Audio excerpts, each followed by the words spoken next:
All right, everybody, I appreciate you joining me. Chris Bratcher here with Bratcher Welding. I've had a couple comments on a few of my videos to if I could demonstrate how to properly cut with a beveling machine. So my helper Cooper and I are going to demonstrate that for you. He's going to do most of the work, and as he's doing it, I'll explain as we go along. But this here's the beveling machine and the barrel torch. We got that set up, but we'll go through that again here as soon as we get her ready. We'll be right back with you. All right, Cooper's going to go ahead here and get us set up. We're actually on the job today and figured we'd take a little time to, answer some questions of some people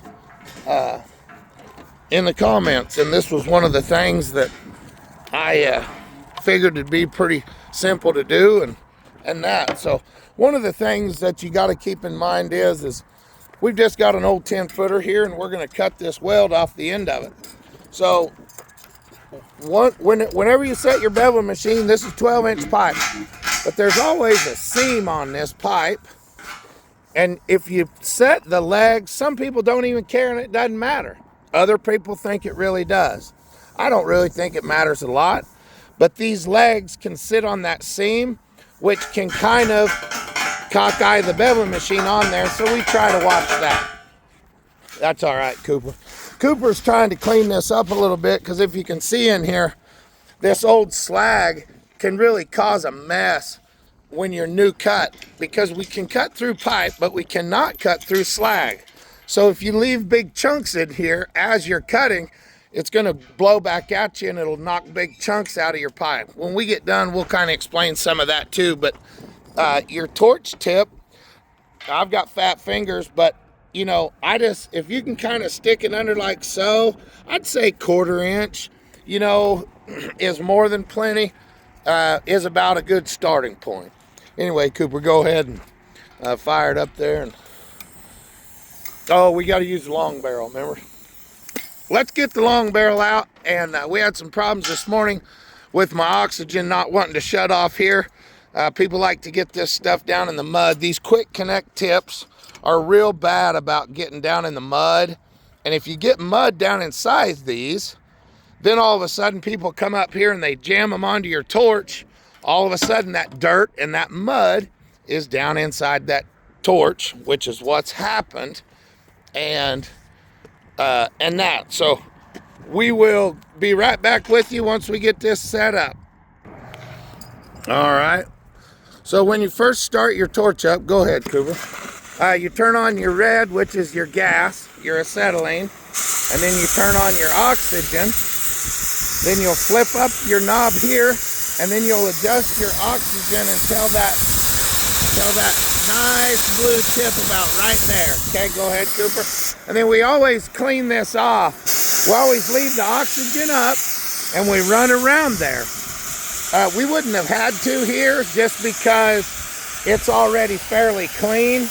But this green coating that's on the pipe, if you do leave it up, that'll actually blow all of that off there, and it actually cleans that pipe where you'll get a nice, smooth, even cut. So we'll run around there. You can go fairly quick, Cooper, because it's pretty clean. But so we'll run that all the way around. Now, depending on your bevel machine, sometimes these things can be finicky as you're coming around. If these gears aren't perfectly lined up, it'll catch there. So you got to hold up or down on this chain. But, of course, if you got a nice new one, you don't have to worry about any of that. So, Cooper's gotten pretty darn good at cutting. He's been my helper for just right about 6 months, I think so, huh, Cooper? So, he's actually learning quite a bit. I hate to tell him that, because then he'll start screwing stuff up, if you think that. You just almost give them that confidence they need, but not quite. That way they keep trying hard. But so what we did, we flipped down that oxygen, and it heats that up. And right when it gets nice and red, you'll ease this up real easily, which blows oxygen, which will start that cut. And it just like that, it just cuts right there. Nice smooth cut. So anyway, we'll just cut that, let that roll around there like so.